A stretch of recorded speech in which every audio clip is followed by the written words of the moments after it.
Sa banggaan nagtapos ang 10 oras na pakikipagpatintero ng Philippine Coast Guard sa mga barko ng China malapit sa Ayungin Shoal. Ang barko ng Pilipinas na umi-escort sa resupply boat nabangga pa rin ng China kahit nakapatay na ang makina at hindi gumagalaw.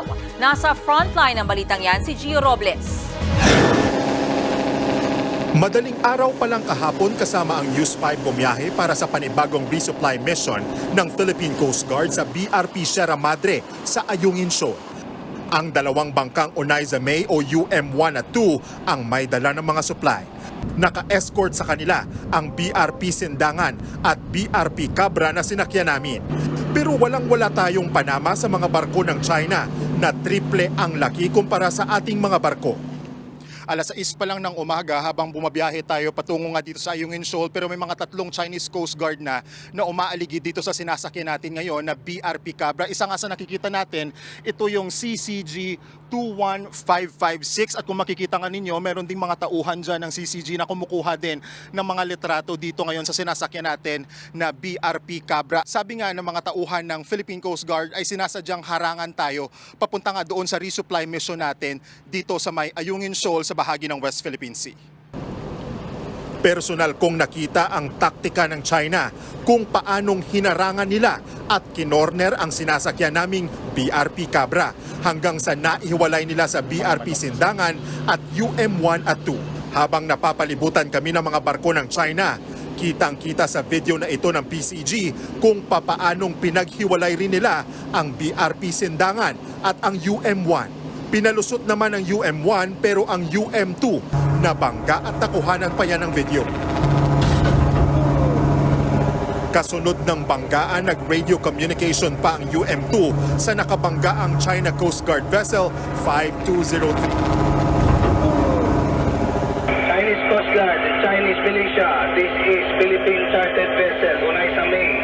In view of the damages incurred due to your dangerous maneuvers, we need to proceed to LS-57 to conduct repairs on the damages made by CCG 5203. Over. Sumagot naman ang China at nanindigang kanila ang Ayungin Shoal. In the spirit of humanism, we will only permit the entry of one Philippine ship carrying food and other necessary living materials. No other ships will be permitted to enter. To avoid miscalculation, leave and keep off. Otherwise, you will bear full responsibility for all the consequences. Over. Wala namang nasaktan sa insidenteng yan pero napigil nito ang resupply mission ng UM-2. Tanging ang UM-1 lang ang nakarating sa BRP Sierra Madre kaya kalahating buwan lang ng supply ang naihatid sa mga sundalong nakaposte roon. Habang ang sinasakyan naman naming BRP Cabra naiwanan na at hindi pa rin makausad. Makikita ninyo ito na, sobrang lapit na niya, mga 200 yards na lang ata ito.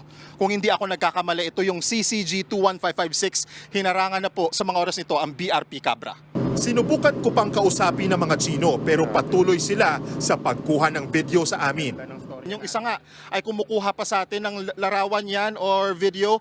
Kasapin natin, hello! Ni hao! Good morning! Hello! Ni hao! Ilang saglit pa, lalo kaming dinikitan ng mga barko ng China.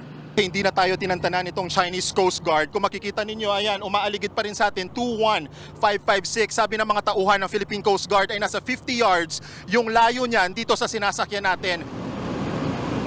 Makalipas ang 2 oras, bandang alas 8 ng umaga, nagdesisyon ang PCG na patayin muna ang makina ng BRP Cabra. Pero kahit hindi kami gumagalaw, o dead on water ika nga, nabangga pa rin kami ng barko ng China.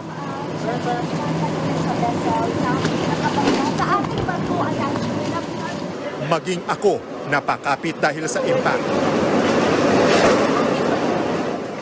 Makikita ang yupi sa kaliwang likurang bahagi ng BRP Cabra. Walang nasaktan sa magkahiwalay na insidente. Pero kinailangang ilipat sa BRP Cabra ang ilang sakay ng resupply boat para matiyak ang kanilang kaligtasan. Sa himpapawid naman, ilang minutong nagpaikot-ikot ang eroplano ng Philippine Navy. Kitang-kita ang delikadong pagmaniobra ng China Coast Guard sa sasakyang pandagat ng Pilipinas. Malinaw itong paglabag sa international law.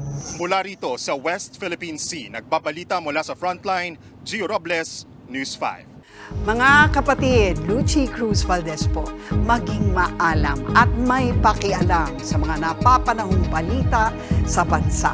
Tumutok at mag-subscribe sa News 5 social media pages.